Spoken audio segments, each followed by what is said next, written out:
Dear students, আজি আমি আলোচনা কৰিম ত্ৰিগোণমিত্ৰী। ইয়াৰ ত্ৰিগোণমিত্ৰী একদম বেছিকখিনি প্ৰথমতে আলোচনা কৰি ল'ম।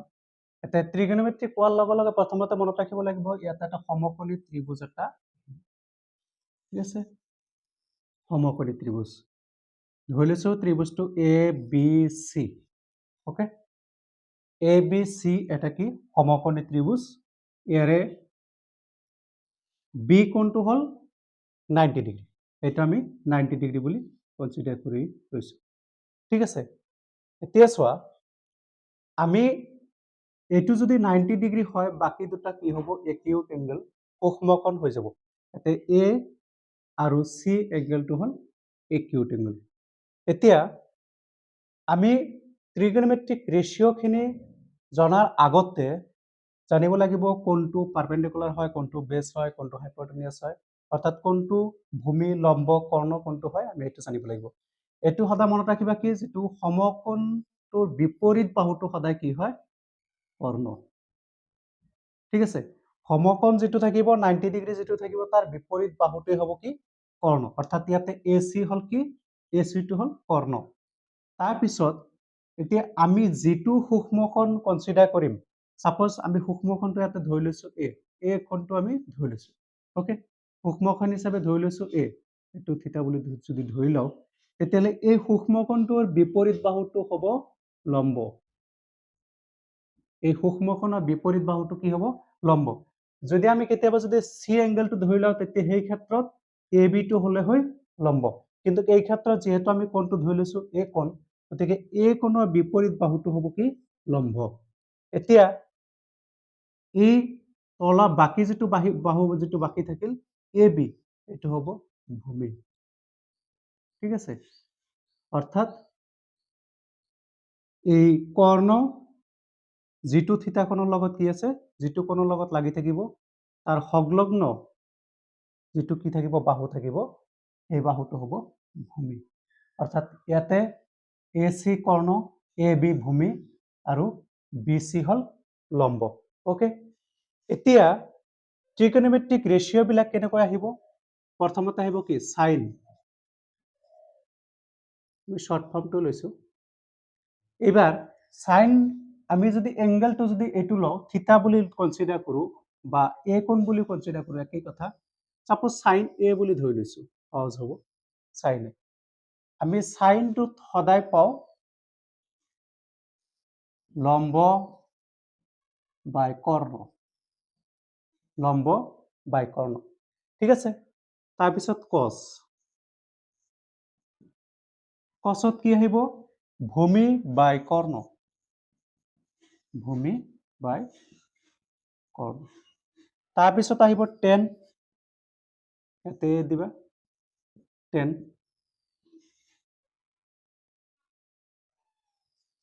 লম্ব ভাই ভূমি, ঠিক আছে। সাইনে লম্ব বাই কর্ণ, কসে ভূমি বাই কর্ণ, টেনে লম্ব বাই ভূমি। বাকি তিনিটা কি আছে, কসেক, সেক আৰু কট, ঠিক আছে। এঙ্গেল কেইটা লগাই দিছো, কসেকে, সেকে, কটে। এতিয়া এই তিনিটা জাস্ট কি কৰিবা, এইটো উল্টা রিভার্স, অর্থাৎ এইটো আহিব কর্ণ বাই লম্ব, ঠিক আছে। এইটো আহিব কর্ণ বাই ভূমি, ওকে।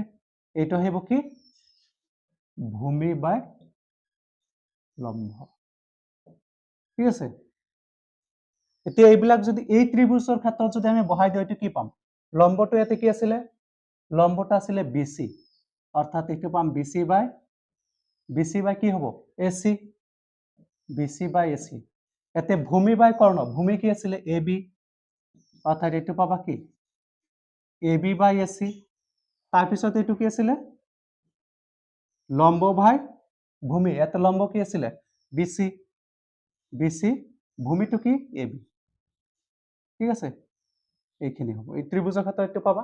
ৰিভাৰ্সলি এইটো কি পাবা, ইয়াতে AC বাই BC, ইয়াতে পাবা AC বাই AB, ইয়াতে কি পাবা AB বাই BC ঠিক আছে অর্থাৎ সাইনটো হয় লম্ব বাই কর্ণ কসে হয় ভূমি বাই কর্ণ টেনে হয় লম্ব বাই ভূমি কসেক হয় কর্ণ বাই লম্ব সেকে হয় কর্ণ বাই ভূমি কটে হয় ভূমি বাই লম্ব ঠিক আছে এতিয়া এই লম্ব বাই কৰ্ণ ভূমি বাই কৰ্ণ লম্ব বাই ভূমি এইখিনি একদম এটা অতি সহজ নিয়মত মনত ৰাখিব পাৰিবা সেইটো হল এই ট্ৰিকটো কেৱল মনত ৰাখিবা লক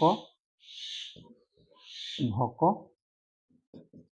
লভ ঠিক আছে এইটো হ'ব কল কভ ভল ঠিক আছে এতে চোৱা লক ইয়াতে কি আহিব লম্ব বাই কৰ্ণ এইটো কি সাইন ঠিক আছে এইটো ভক ভূমি বাই কৰ্ণ এইটো কি আহিব কস এইটো লম্ব বাই ভূমি এইটো কি আহিব টেন ওকে এইটো কল কৰ্ণ বাই লম্ব এইটো কি পাইছো জাস্ট উল্টা সাইন কি আছিলে কসেক কসেক কৰ্ণ বাই ভূমি এইটো কি পাবা সেক ঠিক আছে আৰু ভল ভূমি বাই লম্ব এইটো হ'ব কট অৰ্থাৎ লক ভক লভ লক সাইন ভক কস লভ টেন ইয়াতে কল কসেক কভ সেক ভল কট ঠিক আছে সো আমি যদি লক ভক লভ কল কভ ভল এই ছয়টা ওয়ার্ড যদি মনত ৰাখিব পাৰো আমি ট্ৰিগনমেট্ৰিক ৰেচিঅ'বিলাক এনেই পাই যাম আৰু এটা ইজি ট্ৰিকটো হল কি এই তিনিটা যদিও মনত নাথাকে জাস্ট লক ভক লভ এই তিনিটা যদি মনত ৰাখিব পাৰা আমি ইজিলি সাইন কস টেন ওলাই ল'ব পাৰিম আৰু সাইনটো কি আহে কসেকৰ বিপৰীত বা কসেকটো কাৰ বিপৰীত সাইন এইটো জাস্ট এইটো এনেকৈ লিখি ল'ব পাৰা যে সাইন ইকুৱেল টু আমি কি লিখিব পাৰিম মই এংগেলটো ইয়াতে দি দিয়া ওকে সাইনটো ইয়াতে লিখিব পাৰিম 1 বাই কসেক এ তাৰপিছত কসটো 1 বাই sec এ পাবা ইয়াতে এংগেল বিলাক বেলেগ বেলেগ হৈ থাকিব কিন্তু মেইন ৰেশিওটো একেই তাৰপিছত ইয়াতে 10 ইকুৱেল টু 1 বাই 40 বাইটো ৰিভাৰ্সলি কিন্তু একেই হ'ব দেই এইটো আকৌ যদি উল্টাকৈ লিখো এইটোৰ পৰা ইয়াতো পাম এইটোৰ পৰা আমি এইটো পাম এতিয়া যদি আমি কসেকটো যদি লিখো suppose cosec a equal to আমি পাম 1 বাই sin এ একেদৰে আমি যদি sec এ লিখো আমি পাম 1 বাই cos এ যদি cot এ লিখো আমি পাম 1 বাই tan এ ওকে এইখিনি বস্তু মনত ৰাখিব লাগিব আৰু এটা কথা সদায় মনত ৰাখিবা কি আমি কি পাও মই সাইডত লিখি দিছো যে tan এ আমি পাও sin এ বাই cos এ ঠিক আছে আমি tan এ কি পাও sin এ বাই cos এ পাও এটো কেনেকৈ পাও প্রুফ কৰিবাচোন এটো হোমৱৰ্ক থাকিল এটো প্ৰুফ কৰিবা এটো হোমৱৰ্ক থাকিল মই হিন্টসটো দি দিছো এতে sin এ এইটো বহাই দিবা BC বাই AC ডিভাইডেড বাই কি আহিব cos এ AB বাই AC ঠিক আছে যদিহে ক্যান্সেল আউট কৰি হৰণ কৰি আমি যদি কি পাও BC বাই AB পাও তেতিয়াহলে কি হ'ব লেফট সাইড আৰু রাইট হ্যান্ড সাইড প্রুফ হৈ যাব ঠিক আছে অর্থাৎ আমি এইটো আমি পাম tan A equal to sin A by cos A okay এইখিনি একদম বেসিক আছিল একদম শর্ট ট্রিক আছিল সো একদম শর্টকাট তোমালোকে যিখিনি ট্রিগোনোমেট্রিক রেশিও যিখিনি আছে গোটেইখিনি ওলাব পাৰিবা আৰু যদি ট্ৰিগোনোমেট্ৰিক ৰেশিও খিনি যদি ওলা যদি দিগদাৰি হয় তেতিয়ালে কিন্তু এতিয়া আমি প্ৰবলেম খিনি কৰিম তেতিয়া আমাৰ অসুবিধা হৈ যাব ঠিক আছে সো আমি ট্ৰিগোনোমেট্ৰিক ৰেশিওটো আমি কি কৰিম লক ভক লব হয় একদম ইজিলি ওলাই লম Please do subscribe, like, comment, share, and press the bell icon.